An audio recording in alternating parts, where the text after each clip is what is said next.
Good morning विद्यार्थियों। एक बार फिर सामाजिक विज्ञान कक्षा 10 की क्लास में आपका स्वागत है। पिछले वीडियो में हमने लोकसभा राज्यसभा को पढ़ा था। इसमें मैंने आपको बताया था कि सबसे पहले जैसे मान लीजिए गठन है, तो गठन के जो बिंदु है, लोकसभा प्रश्न चाहे आपके आ जाए लोकसभा के गठन को समझाओ, राज्यसभा के गठन को समझाओ या फिर संसद के गठन को समझाओ, तीनों में एक ही प्रकार के बिंदु चलेंगे। इसे सबसे पहले है सदस्य, यहां मैं लिख देता हूं। जैसे मान लीजिए अपन गठन के बारे में बात करें तो सबसे पहला बिंदु क्या होगा? सदस्य संख्या। दूसरा बिंदु क्या होगा? दूसरा होगा आपके निर्वाचन। तीसरा बिंदु निर्वाचन के बाद होगा कार्यकाल।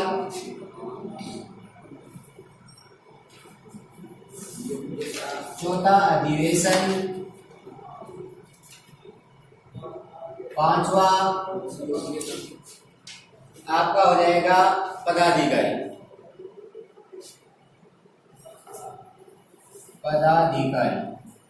अब चाहे आप प्रश्न आपका ये हो कि राज्यसभा के गठन को समझाओ, या प्रश्न आपके लोकसभा के गठन को समझाओ, या फिर प्रश्न आपका आ गया कि संसद के गठन को समझाओ, तो सब में एक ही चीज आती है। ठीक है, तो सबसे पहले अगर मैं बात करूं यहाँ पर राज्यसभा लोकसभा इनकी, तो लोकसभा में सदस्यों की संख्या आपको पता है 552 है अधिकतम, लेकिन वर्तमान में कितनी है? 545 है। राज्यसभा के अंतर्गत अधिकतम सदस्यों की संख्या हो सकती है 250, लेकिन वर्तमान में है 245। ठीक है, और संसद का मतलब हो गया इन दोनों का योग हो जाएगा, यानी 245 और 545 यहां जाएंगे। ठीक है, यानी संसद के गठन में सदस्य संख्या में आप क्या बताओगे कि लोकसभा के अंतर्गत ये सदस्य संख्या होती है, राज्यसभा में ये होती है। इस पॉइंट में आप ये बता दोगे। ठीक है, अब 552 है, इनका डिवाइडेशन कैसे हुआ? 552 में से 530 सदस्य जो है वो जनता के द्वारा निर्वाचित होते हैं। ठीक है, निर्वाचित प्लस 20 जो सदस्य हैं वो संघ केंद्र शासित प्रदेशों से निर्वाचित होते हैं, प्लस बच गए कितने? 2, ये होते हैं राष्ट्रपति के द्वारा मनोनीत। ठीक है, यही संख्या अगर हम इसमें लगाए वर्तमान में 545 का डिवाइड करें तो कितना हो जाएगा? 530 की जगह 530 प्लस 20 की जगह केंद्र शासित प्रदेशों में 13 सदस्य हैं और राष्ट्रपति मनोनीत करेगा 2 सदस्य।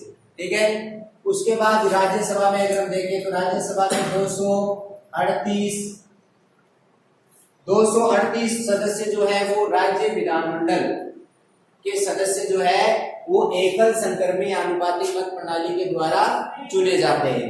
12 सदस्य जो है वो राष्ट्रपति मनोनीत करता है। यहाँ पर एक अंतर सीधा ऐसा लोकसभा और राज्यसभा में है कि लोकसभा में राष्ट्रपति 12 सदस्य मनोनीत करता है, जबकि राज्यसभा में राष्ट्रपति 12 और लोकसभा में 2 सदस्य मनोनीत करता है। ये 2 सदस्य कौन होते हैं? आंग्ल भारतीय समुदाय के होते हैं। ठीक है, और ये 12 सदस्य कौन होते हैं? जो कला, विज्ञान, साहित्य, खेल, राजनीतिक या किसी भी विशेष क्षेत्र में विशेष ख्याति प्राप्त जो लोग होते हैं उनमें से राष्ट्रपति 2 सदस्य चुनता है। तो इनका योग 250 हो जाता है, लेकिन 245 का अगर हम डिवाइड करें तो कैसे हो जाएगा? 243 में से बच गए कितने? 233 प्लस 12। ठीक है, उसके बाद अगर हम बात करें निर्वाचन, लोकसभा के सदस्यों का जो निर्वाचन है वो होता है आपका कैसे? लोकसभा के सदस्यों का निर्वाचन होता है प्रत्यक्ष रूप से जनता के द्वारा, यानी वयस्क मताधिकार के आधार पर। वयस्क मताधिकार के आधार पर होता है, जबकि राज्यसभा के सदस्यों का चुनाव होता है अप्रत्यक्ष, यानी विधानमंडल के सदस्य, विधानमंडल के सदस्य मिलकर के इनका चुनाव करते हैं। ठीक है, इसको आप ये बोल सकते हो एकल संक्रमणीय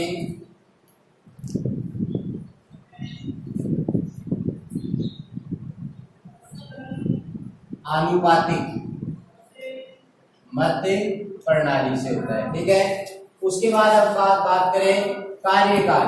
राज्यसभा का कार्यकाल होता है 6 वर्ष का। ठीक है, उसके बाद लोकसभा का कार्यकाल होता है आपके 5 वर्ष का।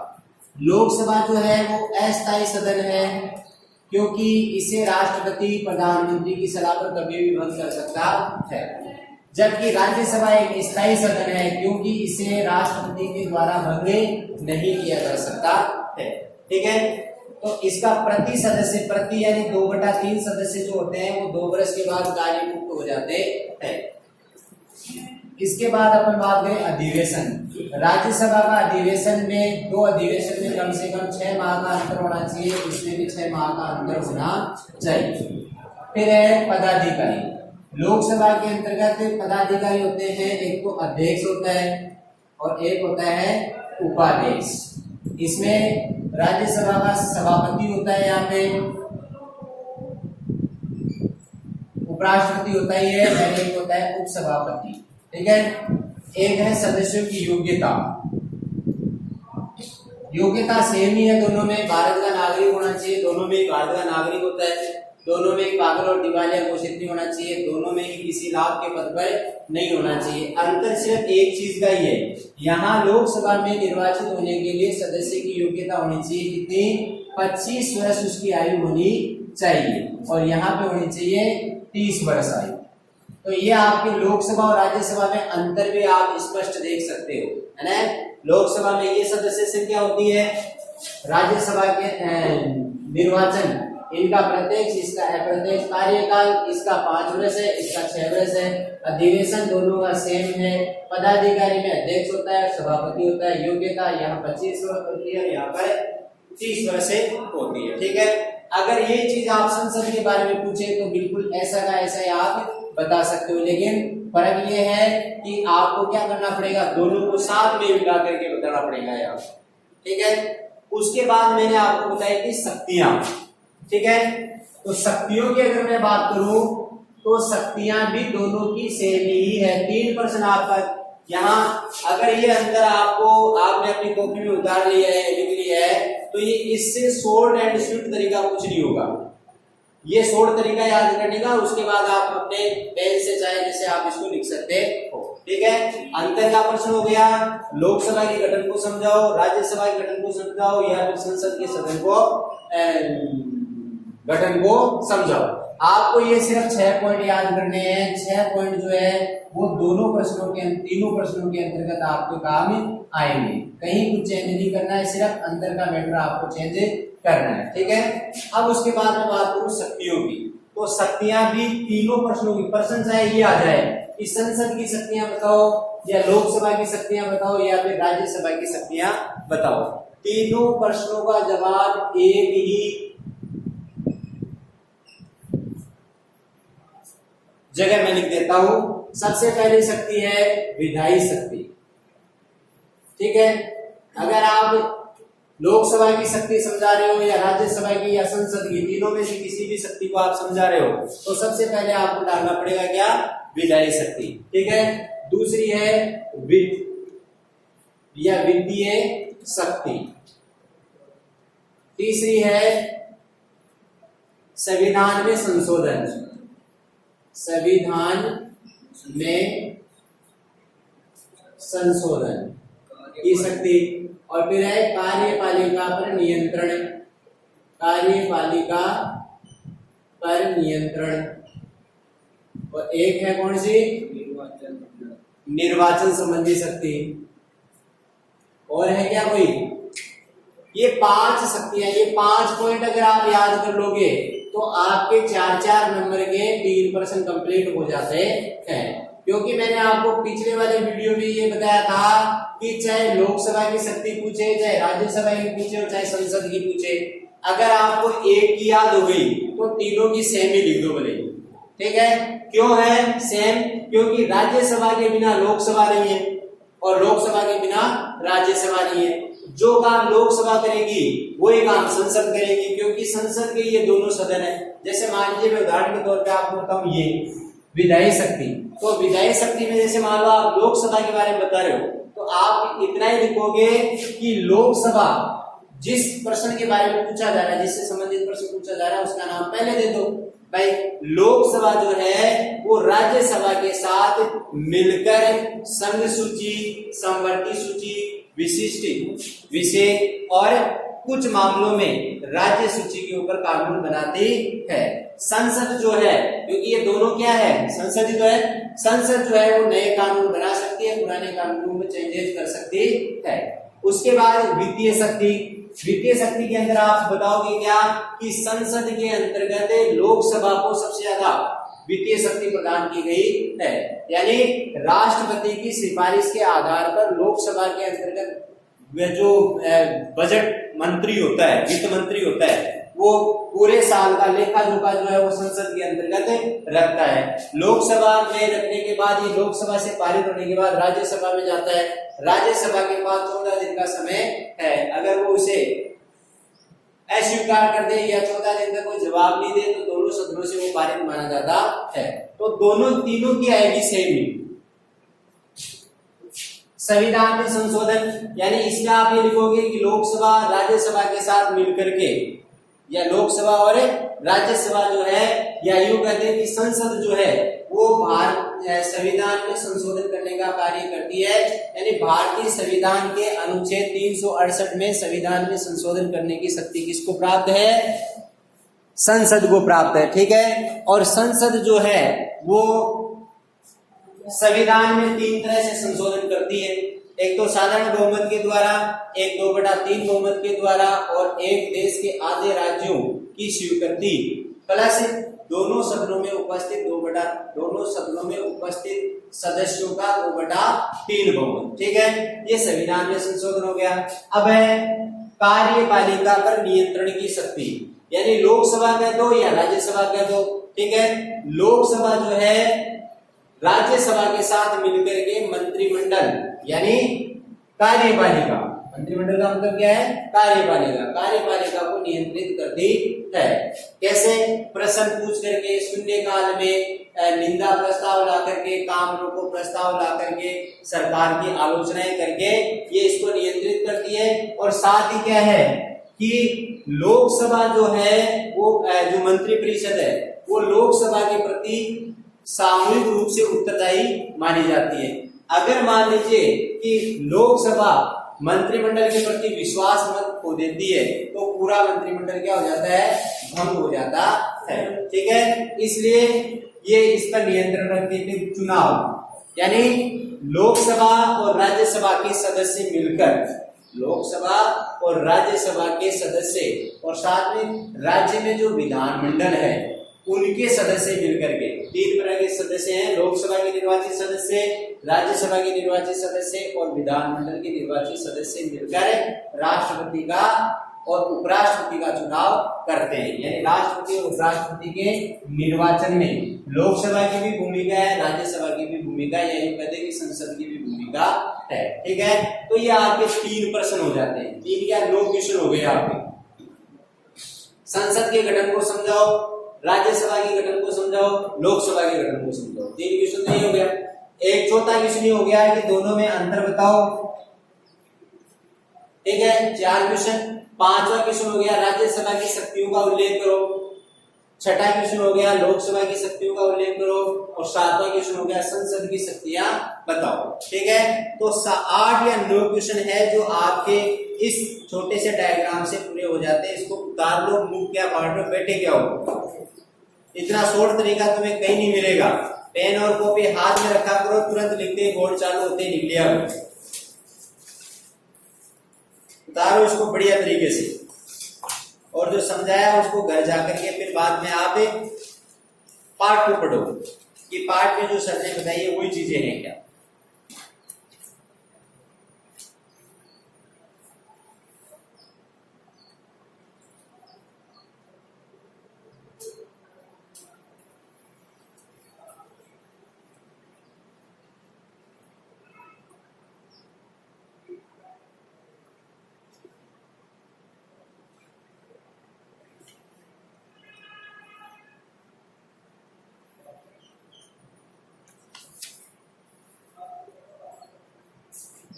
ये बोलते हैं समझ आएंगे समझ में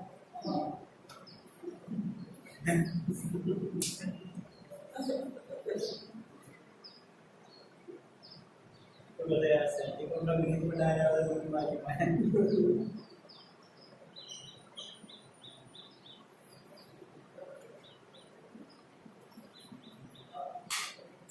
अरे पुकारो इसको तो 500 में 500 का इसको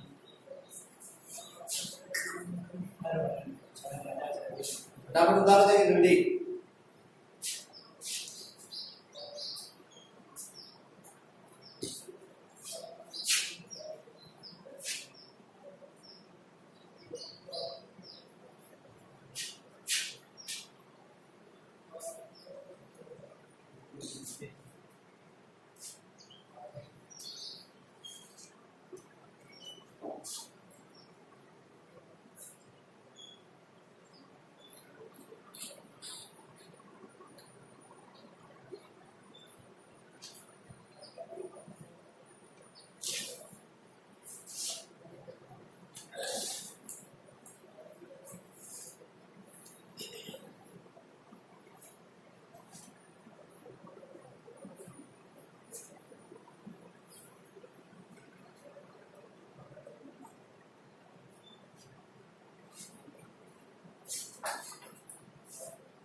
हाँ, अब देखो आगे ये चीज आपके पसंद समझ में आ गई। अब अपन बात करते हैं आपके यहाँ पर, अगर मान लो आपके ये राज्यसभा की आपको संसद की शक्तियां पूछे, तो संसद की शक्तियों में ये पॉइंट 5 तो ऐसे कैसे ही है, 1 2 3 4 और 5, ठीक है। ये पॉइंट मैंने आपको समझा दिया। एक छठा पॉइंट आपके किताब में जब आप पढ़ोगे तो ये आएगा नाम संसद की विविध शक्तियां या अन्य शक्तियां। यानी ये शक्ति तो है ही है, इसके अलावा संसद को कुछ विशेष शक्तियां प्राप्त है, जिसमें सबसे पहली है महाभियोग। यानी महाभियोग का मतलब क्या है, यानी संसद जो है वो संसद के दोनों जो सदन है, लोकसभा और राज्यसभा, ये क्या करते हैं, राष्ट्रपति यदि अपने पद का दुरुपयोग करता है या अपने कर्तव्य का ठीक ढंग से निर्वाह नहीं करता, तो महाभियोग चलाकर राष्ट्रपति को पद से हटाया जा सकता है। संसद की विविध शक्तियां क्या है, महाभियोग। महाभियोग क्या है, महाभियोग एक ऐसी प्रणाली है जिसके द्वारा यदि देश का राष्ट्रपति या फिर सर्वोच्च न्यायालय का न्यायाधीश अपने पद का ठीक ढंग से उपयोग नहीं करता है, तो उसे पद से हटाया जा सकता है। ये शक्ति सिर्फ और सिर्फ किसके पास है, संसद के पास है। यानी संसद के ये दोनों सदन मिलकर अगर उन्हें लगता है कि राष्ट्रपति या सर्वोच्च न्यायालय का या किसी न्यायालय का न्यायाधीश अपने पद का दुरुपयोग करता है या फिर दुराचरण करता है, तो ऐसी स्थिति में महाभियोग प्रस्ताव किसी भी सदन से लाया जा सकता है। यानी 2/3 बहुमत के द्वारा वो प्रस्ताव लाया जाता है और राष्ट्रपति, उपराष्ट्रपति, सर्वोच्च न्यायालय और उच्च न्यायालय के न्यायाधीश को हटाया जा सकता है। महाभियोग के द्वारा किस किस को हटाया जा सकता है, राष्ट्रपति को,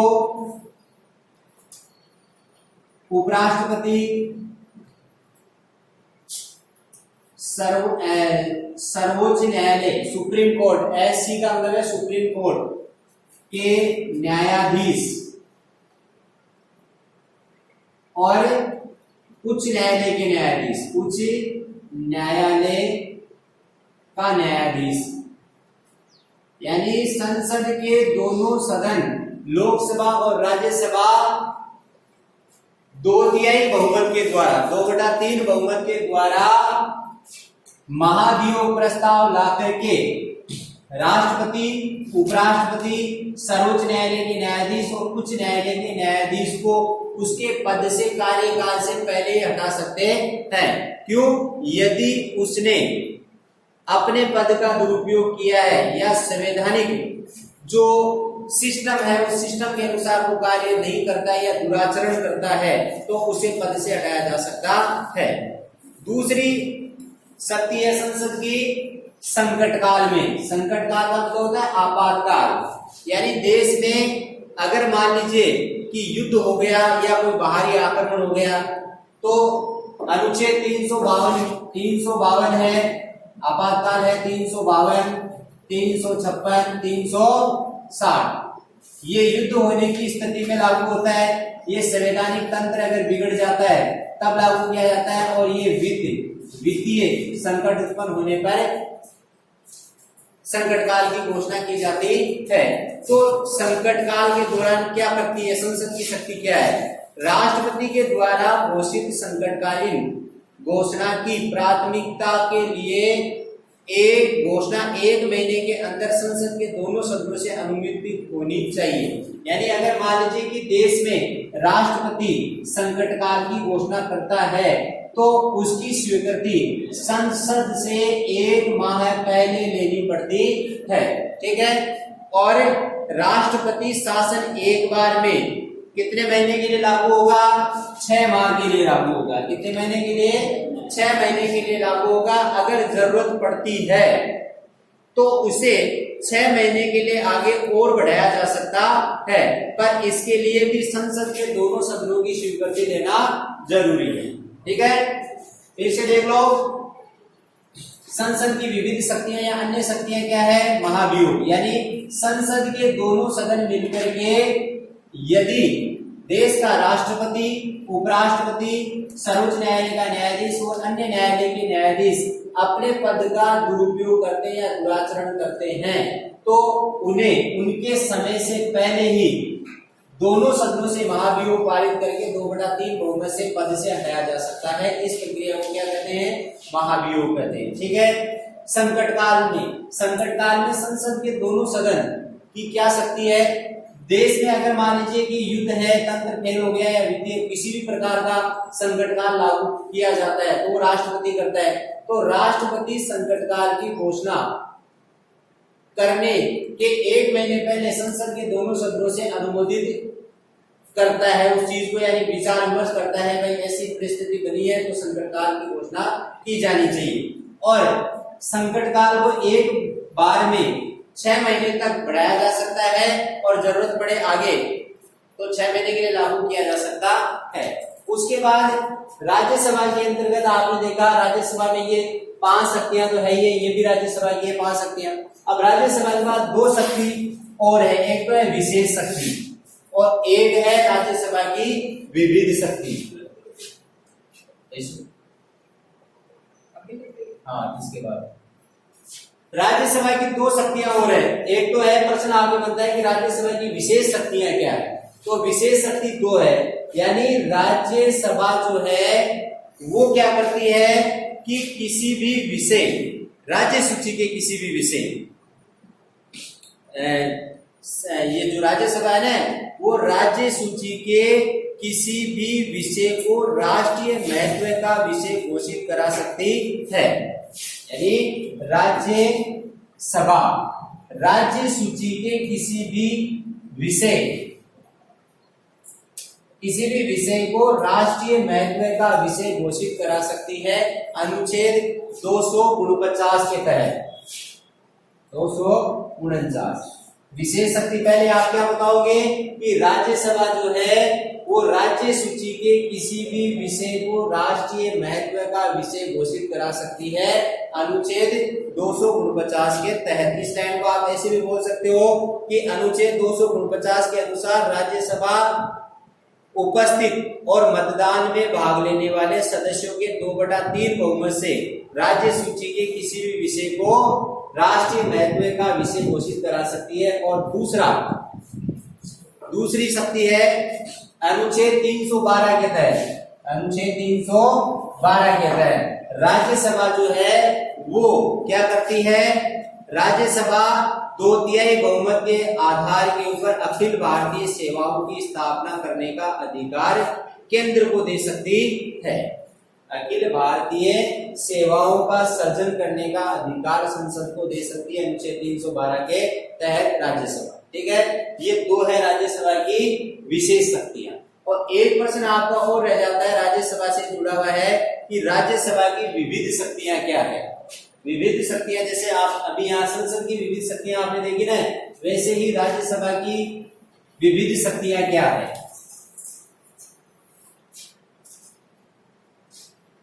राज्यसभा